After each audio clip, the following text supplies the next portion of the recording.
Boa noite a todos. Estendemos o nosso abraço fraterno, rogando a Jesus, nosso Mestre, que nos abençoe com a sua paz.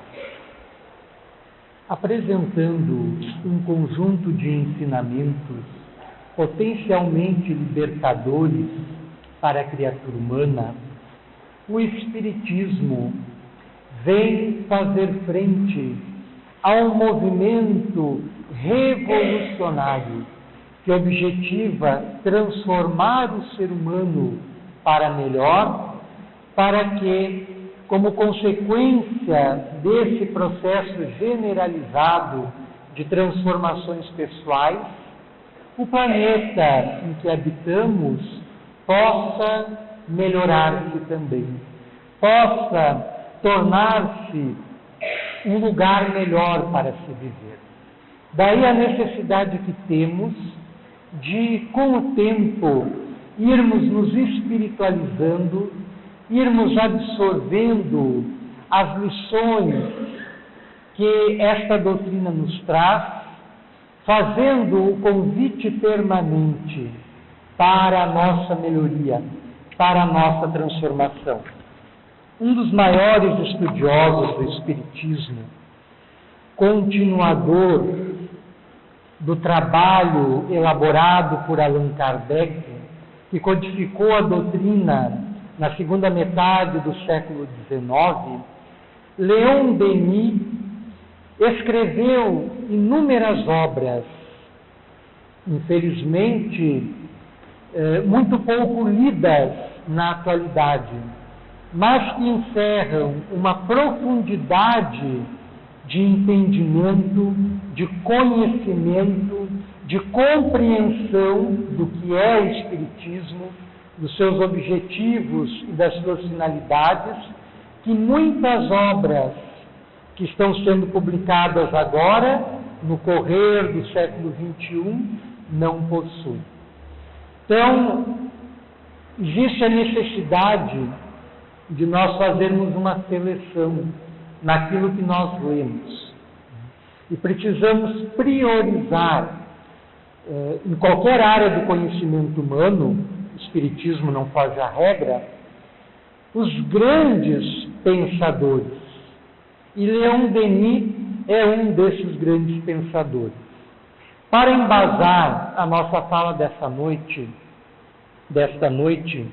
nós selecionamos um trecho de uma de suas obras, na qual ele afirma o seguinte: o pensamento espírita revela-se excelente para mitigar a emoção e a dor das separações, para produzir a resignação e a aquiescência, para embotar o aguilhão do luto, para nos reconciliar com a morte.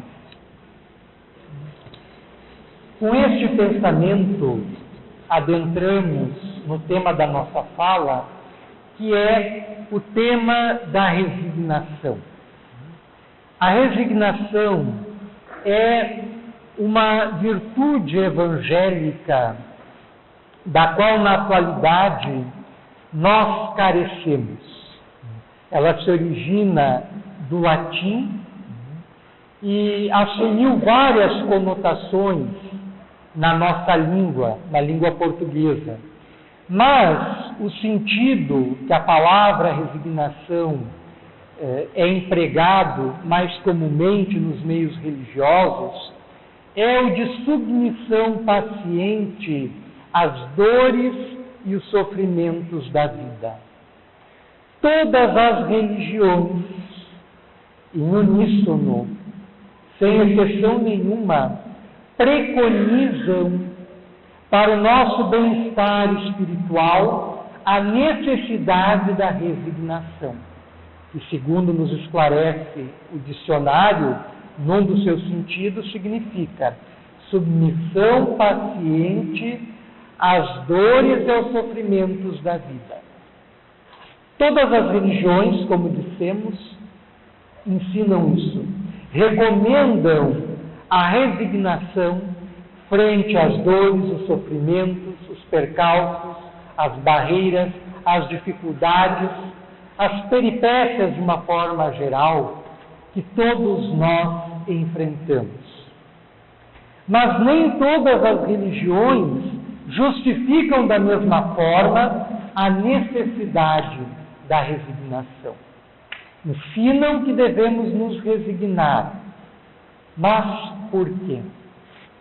O Espiritismo, ao nos esclarecer a nossa origem, a nossa natureza e a nossa destinação espirituais, esclarecendo que nós, enquanto seres espirituais, somos anteriores a este corpo, independente dele e sobreviventes a ele, ensinando que esta não é a primeira vez que nós estamos aqui no planeta Terra, ensinando que nós já tivemos inúmeras outras experiências em diferentes contextos históricos sobre a superfície terrestre, onde tivemos outro nome, onde tivemos um outro ofício, onde tivemos outras preferências, onde estivemos em outras condições sociais, econômicas, culturais,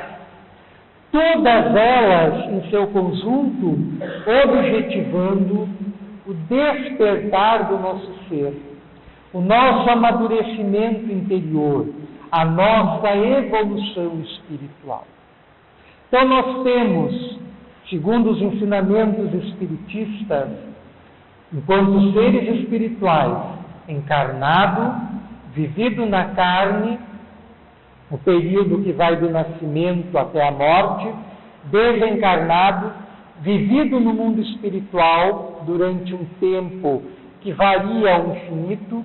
Para alguns, o tempo de permanência na espiritualidade é breve, é rápido, segundo os nossos padrões e concepções temporais. Para outros, é longo e demorado. Há reencarnações que são quase imediatas, por assim determinarem os impositivos evolutivos. O espírito, pela sua conduta, pelas suas condições, após a morte, precisa reencarnar quase que de inopino, quase que de imediato. Para outros é extremamente demorado. Permanecem 50 anos, 100 anos, às vezes vários séculos na espiritualidade, até as condições interiores do seu ser lhes impulsionarem de novo ao mergulho no mundo das densas energias, no mundo da matéria, no mundo físico. Então permanece um tempo na espiritualidade, reencarna e assim sucessivamente, em ciclos que se repetem ad eterno, objetivando sempre o nosso crescimento, a nossa evolução. Mas, avaliando a nossa existência atual, cada um fazendo um rápido exame de consciência, certamente constatará que, por vezes, caiu, por vezes, agiu equivocadamente, por vezes, falseou em seu comportamento, por vezes fez algo que não deveria ter feito. E muitas vezes arrependeu-se, chorou, sofreu as consequências dos atos impensados ou que não deveriam ter sido praticados. Então, fazendo rapidamente esse exame de consciência para esta vida, fica fácil fazermos uma ideia das nossas quedas nas existências anteriores. Sem sombra de dúvidas, cada um de nós é produto de um processo de quedas e de ascensões, de erros e de acertos, de desastres pessoais, mas também de vitórias, de conquistas, de elevação. E nós estamos aqui na atualidade planetária, não é por acaso. Em primeiro lugar, nós sofremos o impacto de todas as experiências que o nosso ser espiritual já vivenciou, embora muitas vezes não guardemos consciência nítida dessas experiências, mas elas nos influenciam diretamente em nosso jeito de ser, em nossa personalidade, em nosso comportamento, em nossas tendências, em nossas escolhas, em nossas vocações. Sigmund Freud, o pai da psicanálise, na transição do século XIX para o século XX, quando passa a sentar as bases da sua doutrina, formulou um modelo do psiquismo muito interessante. De uma forma bem simplificada, ele dividiu o nosso psiquismo em duas partes: a zona consciente e a zona consciente e a zona inconsciente. E usou como metáfora, para ilustrá-la, a figura de um iceberg. Todo mundo sabe o que é um iceberg, aquele imenso bloco de gelo. Tem apenas uma pequena ponta para fora da água e uma imensa base embaixo d'água. E Sigmund Freud explica então que o nosso psiquismo assemelha-se a um iceberg, sendo que a zona consciente do nosso psiquismo equivaleria à ponta do iceberg, aquilo que nós podemos ver, aquilo que nós nos damos conta, aquilo que nós percebemos.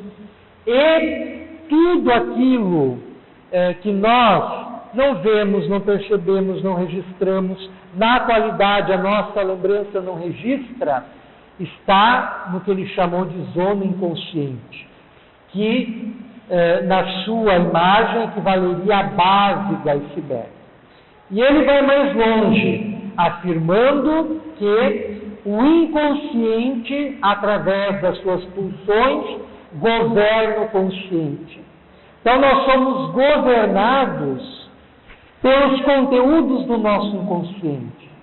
O Espiritismo alarga a visão freudiana, a visão psicanalítica, porque Freud considerava o ser humano, do seu nascimento, ou no máximo da sua vida intrauterina, o período que ele passou, que o ser passou no ventre, no útero materno, até a sua posição atual, até o momento atual da sua vida. Isso é o que compõe, o que constitui o indivíduo. Para o Espiritismo, não. O ser se constitui pelo somatório de todas as experiências espirituais que teve e que se encontram arquivadas no seu inconsciente. Então, o Espiritismo amplia a visão freudiana, a visão da psicanálise, e lhe estende as consequências, clarificando as proposições. Então, nós somos, quando Freud afirmou que nós somos governados pelo inconsciente, ele, mesmo sem saber, estava reconhecendo a interferência na nossa vida atual das experiências transatas, das experiências passadas, não só da nossa juventude, da nossa adolescência, da nossa infância, mas muito antes disso, as experiências que tivemos nas outras vidas. E isso então interfere o tempo inteiro em nossa existência. Da mesma forma, as leis do destino, que nós no Espiritismo chamamos de lei de causa e efeito, funcionam de dentro para fora. São as necessidades do nosso ser espiritual que vai atraindo as pessoas com as quais nós nos afinamos, ou temos necessidade de nos afinar, que é o caso dos desafetos, é o caso das pessoas com as quais não simpatizamos, que estão ao nosso derredor com a finalidade de aprendermos a conviver juntos. Daí a necessidade da tolerância, do companheirismo, da resignação, etc.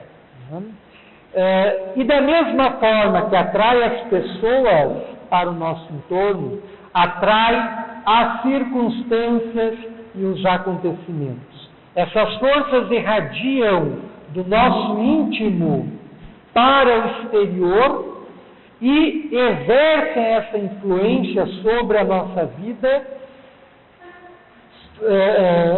contribuindo para moldar, para formar, para constituir a nossa realidade existencial.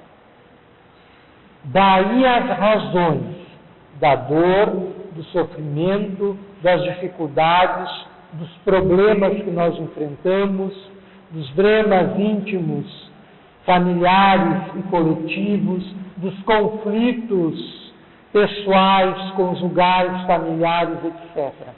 Tudo isso tem a ver com a matriz energética do nosso ser, com a nossa realidade espiritual mais profunda. E este esclarecimento o Espiritismo nos traz. Então, recomendando, como faz as outras religiões, a resignação, mas esclarecendo o porquê.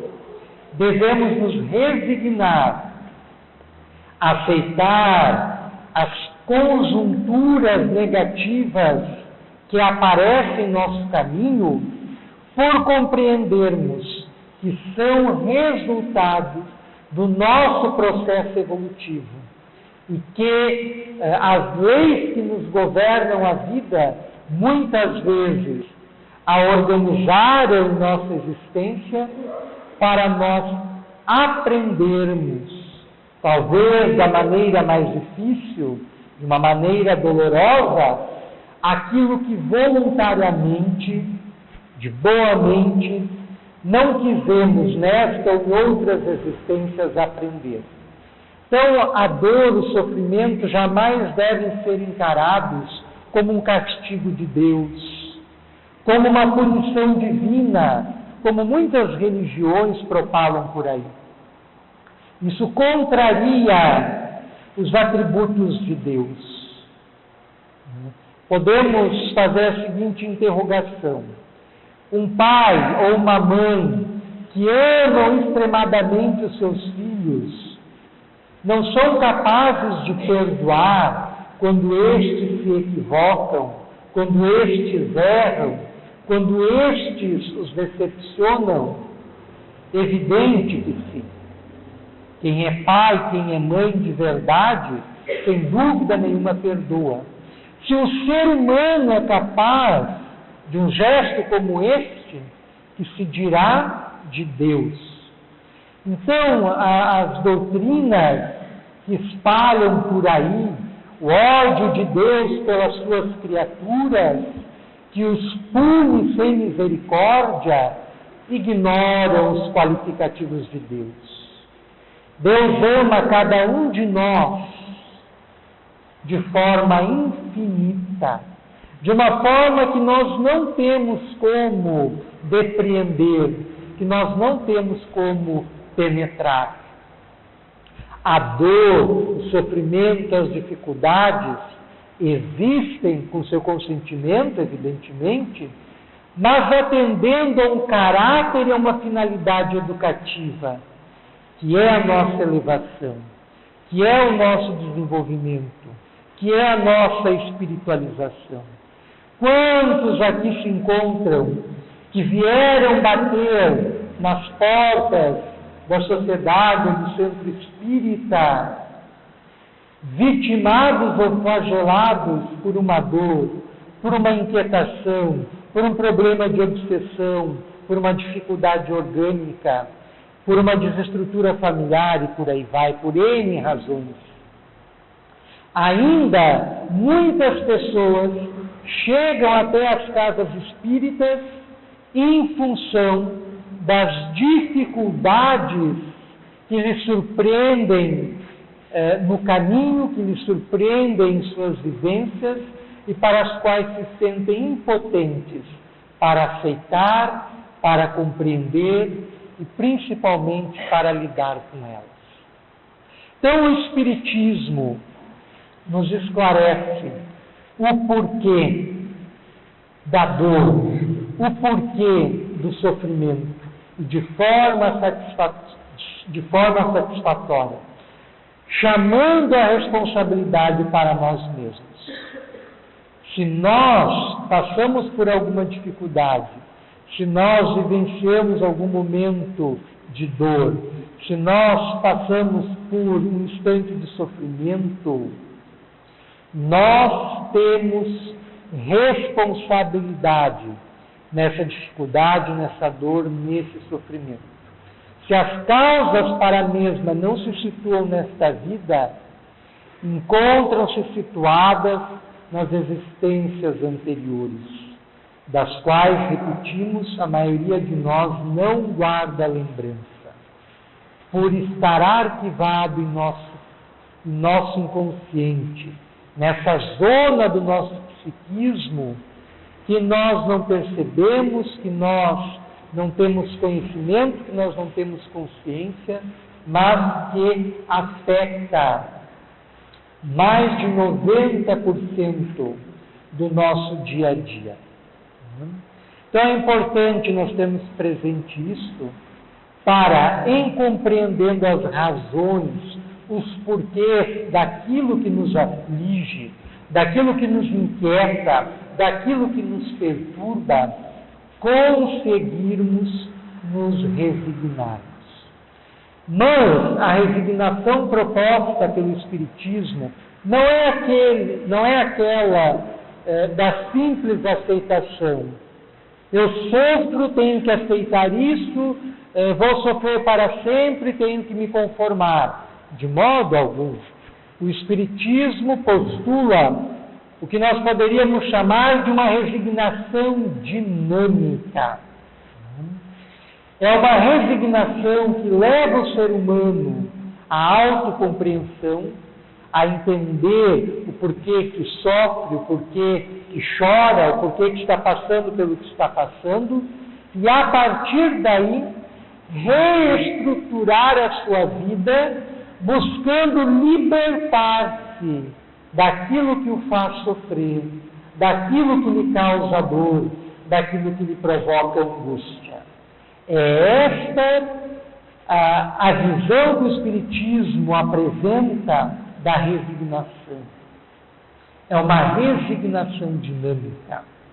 E para nós irmos aos poucos educando esta resignação, que é uma postura frente à vida, é necessário a nossa espiritualização. É indispensável a nossa compreensão das coisas espirituais. Enquanto nós continuarmos fazendo como fazemos, encarando a vida a partir da perspectiva do aqui e do agora, da perspectiva do nosso tempo, do tempo que estamos vivenciando no momento, da perspectiva das coisas materiais, nós vamos ter muita dificuldade para viver em harmonia, para viver em paz, para viver com saúde, para viver de forma plena. A visão espiritual da vida deve dominar a nossa existência, para que nós consigamos viver melhor a partir da nossa transformação para melhor. Quem já adquiriu uma compreensão espiritual de tudo aquilo que lhe sucede, passa a encarar os acontecimentos de um ponto de vista relativo. Às vezes, o que num outro momento, numa outra situação encararia como uma desgraça, como o fim de tudo, como o final de qualquer esperança, aquele que já está imbuído de um posicionamento espiritual vai encarar a mesma situação, os mesmos acontecimentos de uma forma mais positiva, vendo como um acontecimento infeliz que ocorreu em harmonia com as nossas necessidades interiores, e cujas lições nós devemos recolher por dentro de nós, assimilando o que aquela experiência vem nos dizer, vem nos ensinar e seguindo adiante.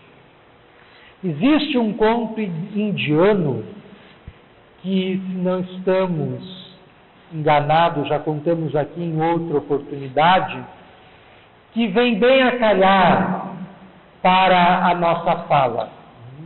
Havia um senhor que possuía uma pequena herdade, um pequeno lote de terra, um filho que estava no auge da juventude e um cavalo, que era o seu tesouro, que era o seu orgulho. Aconteceu que, certa feita, chegou na pequena herdade daquele senhor um cavalo selvagem que encheu a casa de alegria. E isso, um vizinho que morava perto chegou já agorando, já invejando o vizinho. Né? Que bom que ninguém tem vizinhos assim. Né? Se aproximou dele, olhou e disse: nossa, que sorte a sua! Olha a beleza desse cavalo. E o homem, que era um homem sábio, um homem experiente das coisas da vida, respondeu da seguinte forma: sorte ou azar? Não sei, o tempo dirá.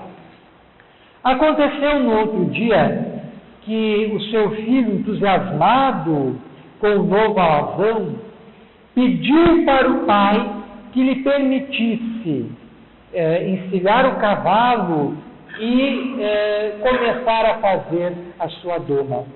E o pai, que não sabia dizer não para o seu filho, mesmo quando seria necessário dizer não, consentiu. E o filho subiu no cavalo e saiu a galope, troteando. Aconteceu que no final da tarde, o filho chegou, sendo trazido de maca por alguns conhecidos, por ter caído do cavalo e ter quebrado uma das pernas. E o vizinho, agorento, invejoso, apareceu lá de novo, para dar pitaco, para dar sugestão. Nossa, que azar, hein? Olha só a condição do seu filho. Antes não tivesse deixado ele encilhar o cavalo e sair por aí. E o velho, mantendo a serenidade, respondeu: azar, sorte, não sei, o tempo dirá. Aconteceu que no outro dia, o reino no qual eles viviam, declarou guerra com o reino divino, com o reino vizinho. E as tropas reais estavam passando pelo caminho, arregimentando todos os jovens para prestarem serviço militar. Quando chegaram na casa do velho, entraram lá e não puderam levar os jovens, porque ele estava acamado, estava com uma perna quebrada, impossibilitado de participar da guerra. O vizinho agorento, invejoso, apareceu lá de novo. Que sorte a sua! O meu filho levaram para a guerra, o seu está aí, foi preservado. Como você tem sorte? E o velho respondeu: sorte ou azar? Não sei, o tempo dirá. Poderíamos continuar nessa história até amanhã de manhã, porque é uma história que não tem fim. Não sei se seria sorte ou se seria azar. Mas essa história mostra que as coisas que nos sucedem na vida assumem a importância, o valor que nós damos a elas. Tudo possui uma conotação subjetiva. Tudo passa pelo crivo da nossa avaliação interna. Todas as situações que nos sucedem, todas as experiências que nós vivenciamos, assumem o sentido que nós damos a elas.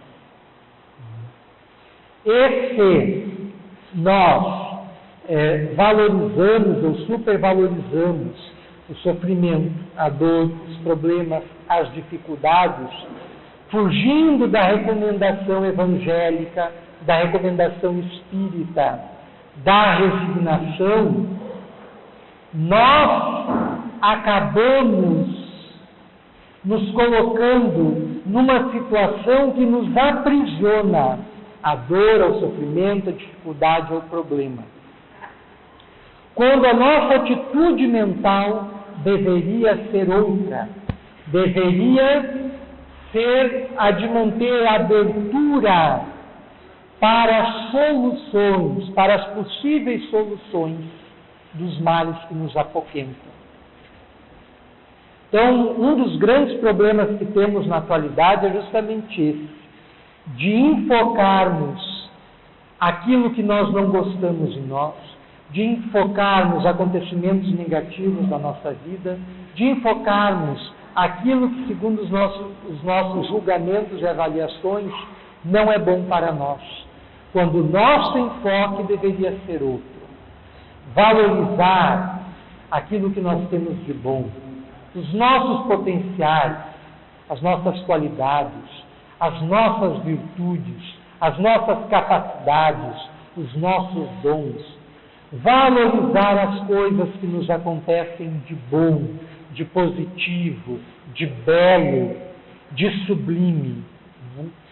Analisando a nossa vida, nós vamos constatar que no somatório sempre nos ocorreu, da infância até a atualidade, sempre ocorreram mais coisas boas do que ruins.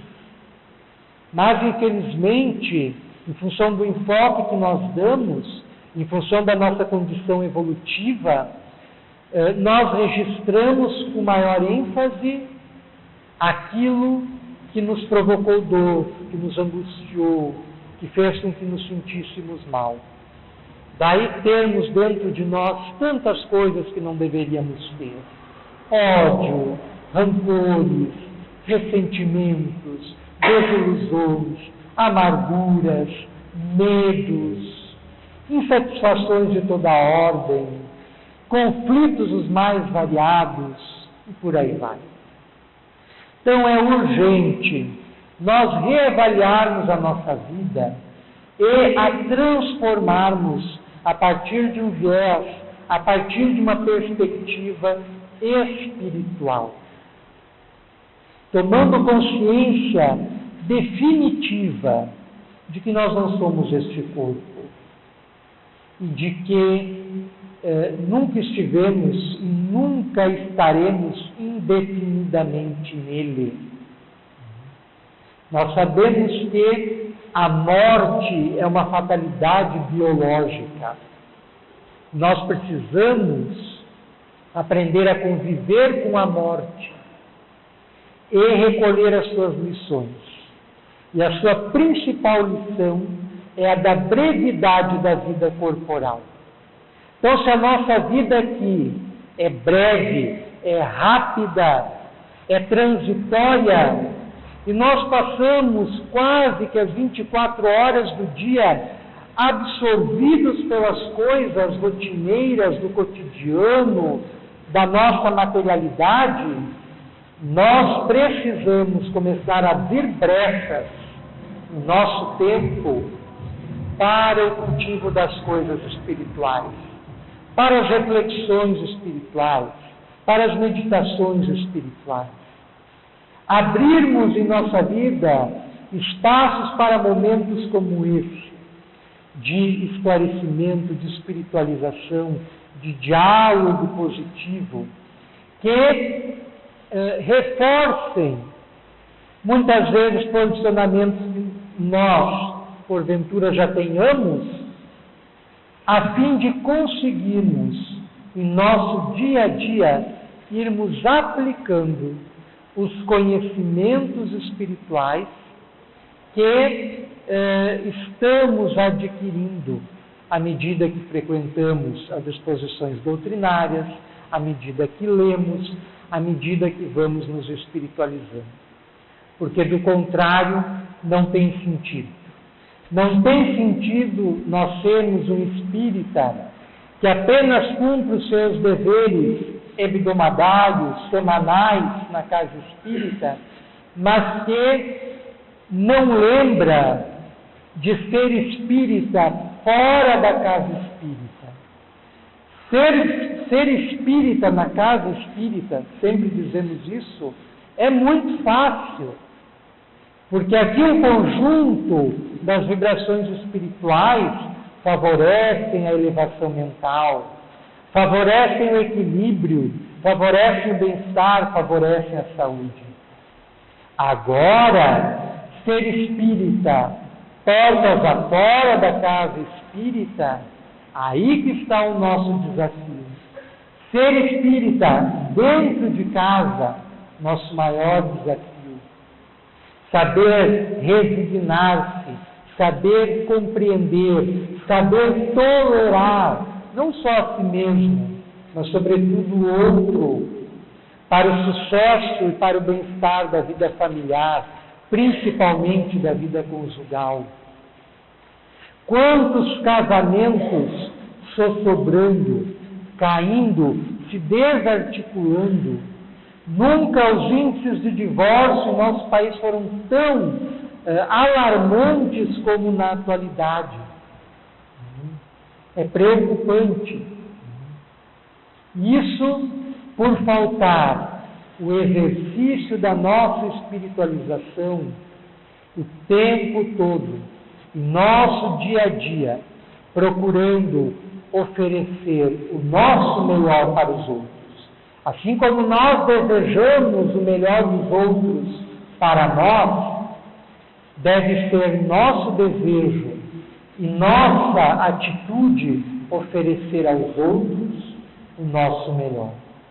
Madre Teresa de Calcutá asseverou certa feita: jamais permito que alguém saia da minha presença sem levar algo de bom. E esse algo de bom era um sorriso, era uma palavra amiga, era um pensamento positivo, era uma oração, era um aperto de mão, era um abraço, era uma doação. Então nós precisamos dar ao outro aquilo que nós temos de melhor. Quando nós queremos agradar alguém que nós gostamos muito, e vamos comprar um presente, nós não compramos qualquer presente. Nós nos esmeramos para comprar o melhor presente para agraciar, para contentar, para deixar feliz aquela pessoa. Da mesma forma, em nossas relações diárias, nós não podemos dar aos outros qualquer coisa, porque aquilo que nós dermos aos outros é a ideia que eles formarão de nós. Nós precisamos então dar o nosso melhor para que a ideia que os outros formulem de nós, seja a ideia do nosso melhor.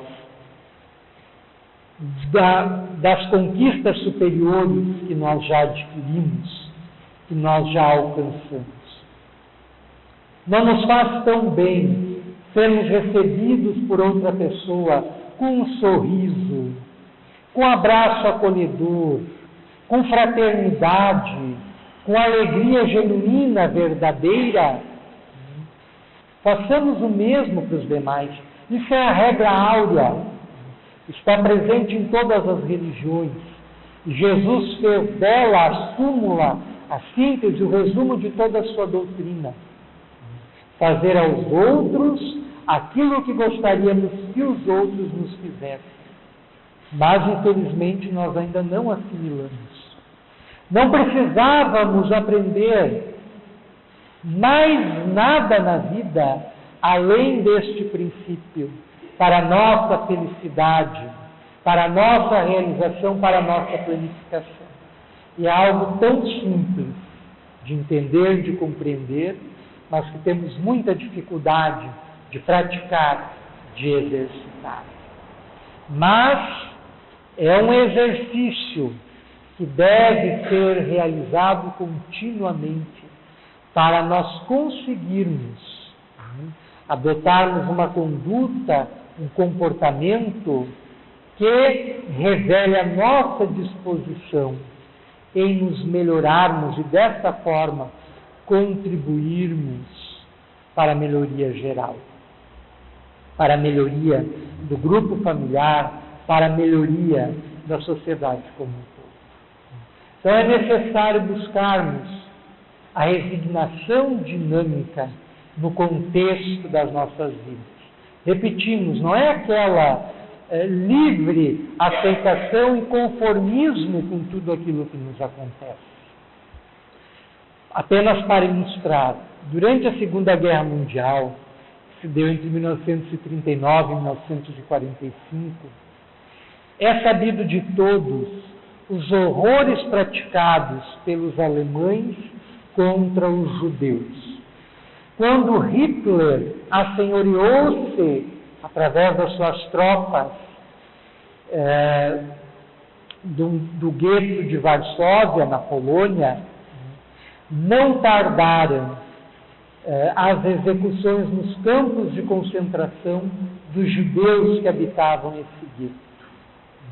Muitos eram retirados de lá, eram levados para os campos de trabalho forçado, mas não voltavam nunca mais, porque eram mortos nas câmaras de gás ou de outras formas mais truanescas, mais hediondas. Uma mulher alemã chamada Irena Sandler resignou-se ante aquela atitude dos alemães frente aos judeus, mas não resignou-se da mesma forma que muitos sacerdotes católicos, que muitos sacerdotes protestantes resignaram-se frente à chacina dos judeus, frente ao assassinato dos judeus. Muitos deles, inclusive, endossando, apoiando as medidas do regime hitlerista. Ela resignou-se de forma diferente. Como era especialista no serviço de canalizações, prontificou-se a arrumar da Alemanha para a Polônia e a colaborar diretamente no gueto de Varsóvia para assessorar no serviço de manutenção dos canos que compunham aquela malha intrincada de casarios. Mas o seu objetivo era outro. Ela possuía uma caixa de ferramentas enorme, com fundo falso, na qual ela ocultava crianças muito pequenas e as retirava do gueto. As maiores ela colocava em sua caminhonete, tapadas, ocultas por um pano, junto ao qual ficava um cão que ela treinou latir para os soldados nazistas, e desta forma, durante vários anos, ela conseguiu retirar e salvar a vida de aproximadamente 2.500 crianças. 2.500 crianças. E este é o exemplo de resignação que nós devemos buscar. Ela resignou-se com a situação, que era algo que estava além do seu poder de intervenção, estava além do seu arbítrio, que era a determinação legal do Estado de perseguir, prender, escravizar e assassinar os judeus. Mas ela contribuiu como pôde para auxiliar ao menos as crianças. Antes de terminar a guerra, ela foi pega em flagrante quando estava saindo de um dos guetos e foi torturada pelos alemães, teve seu corpo inteiro flagelado e foi aprisionada. Mas, com o final da guerra, As crianças que ela ajudou a escapar da morte, ela ainda contribuiu para localizar as famílias, pelo menos algum parente que não havia sido morto, ou recambiá-las para lares adotivos ou para orfanatos. Então foi alguém que se serviu de resignação dinâmica perante a vida. Então, da mesma forma nós devemos fazer, nos resignarmos frente a situações que nos ocorrem, mas objetivarmos a partir de um ponto de vista espiritual, buscar a transformação, buscar a solução, buscar resolver o problema. Para encerrar a nossa fala, desejamos fazer a leitura de um pequeno trecho do Evangelho de Mateus, que se localiza no capítulo 11, entre os versículos 28 e 30.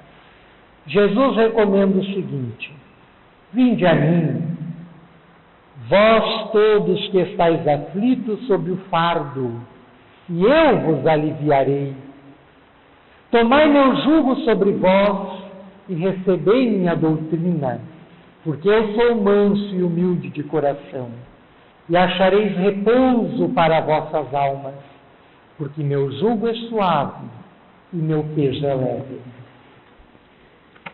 O jugo de Jesus são as suas lições, são os seus ensinamentos, são os seus exemplos, são o caminho, a trajetória que Ele nos apresentou para a nossa felicidade, para a nossa libertação dos sofrimentos, das lágrimas, das dores, dos problemas, dos conflitos, dos dramas.